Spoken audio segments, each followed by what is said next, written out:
Hi, this is Saranya. பலாப்பழ season வந்துருச்சு. பலாக்கொட்டையை வச்சு தான் ஒரு டிஷ் செஞ்சு பார்க்க போறோம். வாங்க எப்படி செய்யலாம்னு பார்க்கலாம். இப்போ நம்ம பலாக்கொட்டை திரக்கல் செய்யறதுக்கு பலாக்கொட்டையோட தோல் எல்லாம் உரிச்சு நல்லா வாஷ் பண்ணி ஒரு பவுல்ல எடுத்து வச்சிருக்கோம். கழுவி வச்ச பலாக்கொட்டையெல்லாம் ஒரு குக்கர்ல சேர்த்தாச்சு.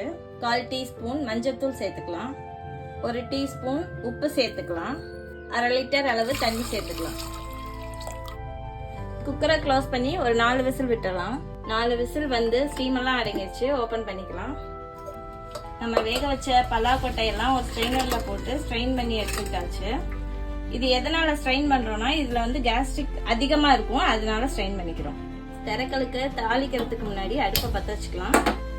அது மேல ஒரு பெரிய அகலமான பாத்திரம் ஒன்று வச்சாச்சு. ஹீட் ஆகட்டும்.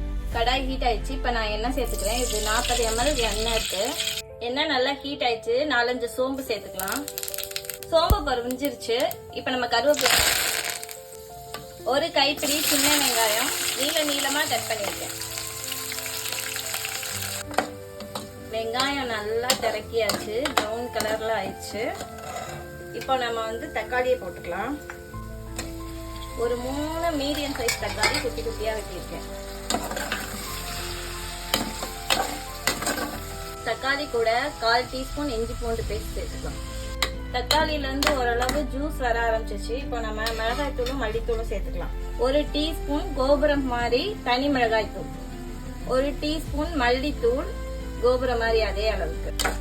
மிளகாய் தூள் மல்லித்தூள் எல்லாம் சேர்த்து ஒன்னா கலந்து விட்டாச்சு. இது கூட கொஞ்சம் உப்பு சேர்த்துக்கலாம். ஏற்கனவே நம்ம பலாக்கொட்டையிலையும் உப்பு சேர்த்திருக்கோம். இப்போ ஒரு 1/4 டீஸ்பூன். கிரேவி ஓரளவு நல்லாவே ரெடி ஆயிடுச்சு. அந்த ரா ஸ்மெல் எல்லாம் போயிடுச்சு. இப்ப நம்ம வேக வச்ச பலாக்கொட்டையெல்லாம் உள்ள சேர்த்துக்கலாம். எல்லாத்தையும் நல்லா மிக்ஸ் பண்ணி விட்டுறலாம்.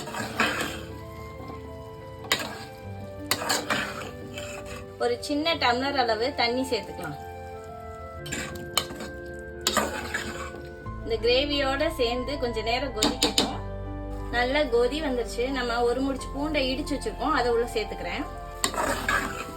இந்த பூண்டை வந்து எல்லாத்துக்கூடையும் சேர்த்து மிக்ஸ் பண்ணிக்கலாம்.